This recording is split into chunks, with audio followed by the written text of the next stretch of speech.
Good evening, Professor Youssef Cassis. Thank you very much for joining us in the context of this interdisciplinary conference on democracy and finance. You have previously worked on similar and related topics. For example, in your book, City Bankers, you devoted a chapter to politics and finance. How have politics and finance coexisted in the 19th century, and how has this relationship changed since then? Well, thank you. That's an interesting question. Thank you for your invitation. I'm delighted to be here at the Radio Institute today. Yes, I have worked on this topic. City Bankers was actually my PhD dissertation, so it's a long time ago now. It's sort of 40 years or so. Yes, definitely, finance and politics have always coexisted. As soon as I've been financed, because of the power of money, there have been always a contact, an interaction, whether positive or negative, whether antagonistic or collaborative, between financiers and politicians. In the late 19th century, it starts looking quite similar to what we have today, but with some significant difference. The main difference really is who the bankers were. And at the time, bankers, the world of banking, and especially in terms of relationship between politics and finance, the representatives of the profession were private bankers, either commercial bankers or investment bankers. And especially in the UK, my book City Bankers was about the City of London. Especially in the UK, they belong basically to the same world, socially.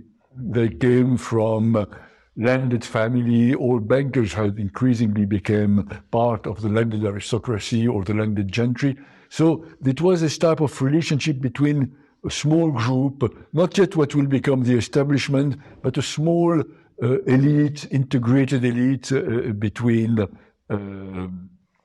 bankers and other type of business and politician, top civil servant, landed. So it made for a slightly different type of relationship, less structured. The banking professional associations were fairly weak, but bankers were permanently consulted by politicians about important issues like free trade or the gold standard, or about a loan. They did intervene to defend their interests, but remember there was much less regulation. But again, as soon as there were specific problems to regulate, I don't know, stamp duties on checks, things like that, bankers would defend their interests in the same way as they do today. So the difference today is bankers are much larger. They are big joint stock companies. Their leaders are professional salaried managers, even though they make as much money, if not more money, than private bankers a century ago. And the other big difference is that issues are far more complex. The products are much more complicated. Everything has become much more technical, but the essence of the collaboration, defending your interest on the one hand, especially as far as regulation and supervision is concerned, and being consulted about big issues. This expression, master of the universe, which has come in the last 20 years, is in fact to describe people who have answers through finance about big questions. Thank you very much, Professor. Another question that I had for you regards the true impact of the late 2000 great financial crisis. Some historians, some eminent historians have argued that we are still under the influence of this crisis. If we look at the emergence of inequalities, the sentiment that the system has been rigged in favor of the rich and the powerful. Do you agree with this assessment, and do you think it's possible to insulate societies from the effects of financial crisis?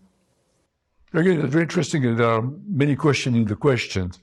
The true impact first, I think it's a bit early to really measure the true impact or the true legacy of the global financial crisis. After all, it's not quite yet 15 years since the collapse of Lehman Brothers, and many things happened.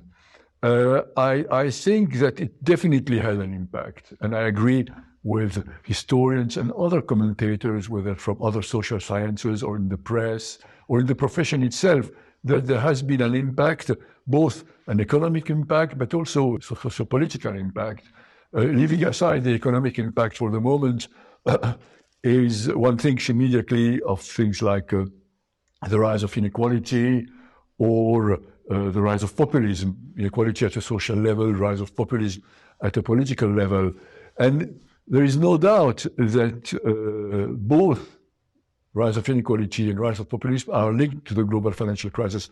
However, you can ask yourself whether the global financial crisis actually simply accelerated a trend which already existed, because finance had started what is called financialization, had started to grow maybe too uncomfortably big before the crisis, and there was already feeling that as you use this expression, the world was oriented too much towards financial interests. So my view at the moment is more that the crisis sort of amplified and accelerated a movement which was already present. Inequality really started to increase from the globalization of the 1980s, and populism was linked to it. But the crisis had its effect. The other question you can ask yourself is it's a bit early, but what really has been the impact? And here, again, thinking about it, I tend to consider that the major impact has been re-regulating the financial system and coming back somehow, but not completely, to the more regulated financial system that prevailed until the late 70s, early 80s. But there hasn't been really a complete overhaul of the banking, of the financial system, like it happened, for example, after the Great Depression, and more specifically after the financial crisis, the banking crisis of the early 30s. So that, I think, is a big difference. And also, so far at least, because of COVID, which came not so long after the global financial crisis, and when all the problem of the crisis had not been solved, because of the war in Ukraine, we might be witnessing a series of events connected together which might bring some fundamental changes.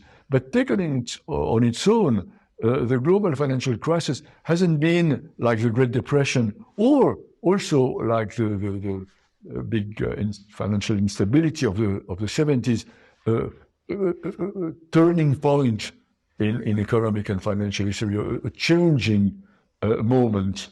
The broader impact are fairly limited. We didn't witness the advent of a new regulated system, of a wave of nationalization. The nationalization that took place were mostly to prevent banking from failing. They were not an ideological move like after the Second World War, we didn't witness a intellectual trend like Keynesianism.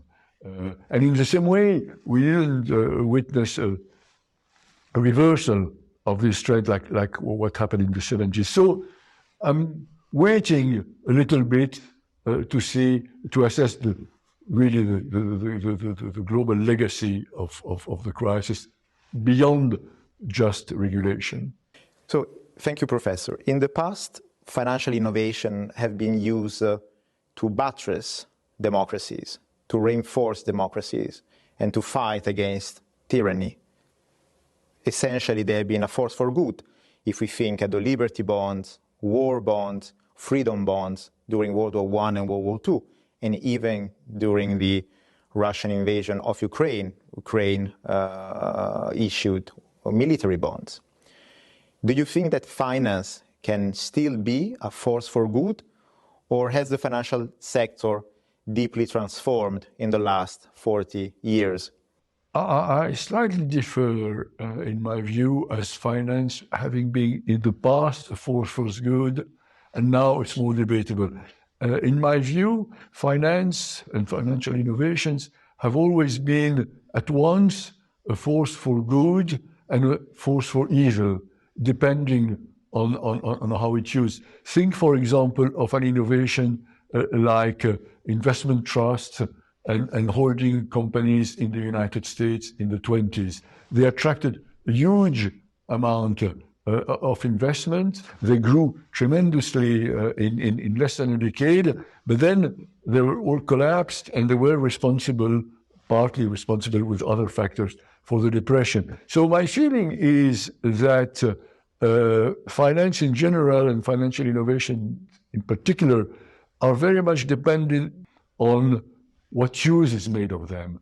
And I think whether you think of older innovation, there were less of them in the 19th and early 20th century, or more recent innovations like all derivatives and all structured products, which have been debated a lot in connection with the global financial crisis. It much depends how you use them, how they are linked to speculation, to leverage. So in my view, and that is something I will argue in my lecture a little later, I think that ultimately politics matters, and the way the system is regulated, the way some abuses are prevented, because you need to liberate finance as much as you have to control it. If you control it too much, you can have less innovation, restriction can be bad, but too much freedom as well. So you have to find the right balance. So my answer really is that it's essentially a matter of the use of financial products. And I think, yes, finance should be still a force for good if we introduce some change, especially in the culture. Now, you mentioned war bonds. Yes, definitely, this is a good example but it's a political decision. Actually, war bonds are issued by governments for a good cause, and it's got no reason why it couldn't happen again. But ultimately, it's the government calling to the people to subscribe to bonds, and you have to have a response for the people and also from the markets, because it's not so much anymore individual investor, but it's the banks and other financial institutions. We massively buy these bonds. But we've seen in all wars, in the first war, like the Second World War, the commercial banks' investment completely moved from being especially mainly lending to industry and other economic activity to subscribing to government bonds. So I'm neither pessimistic nor optimistic. I think it will all depend on how our political orientations move in the future. Thank you very much, Professor. Thank you for being with us. Thank you very much. Thank you.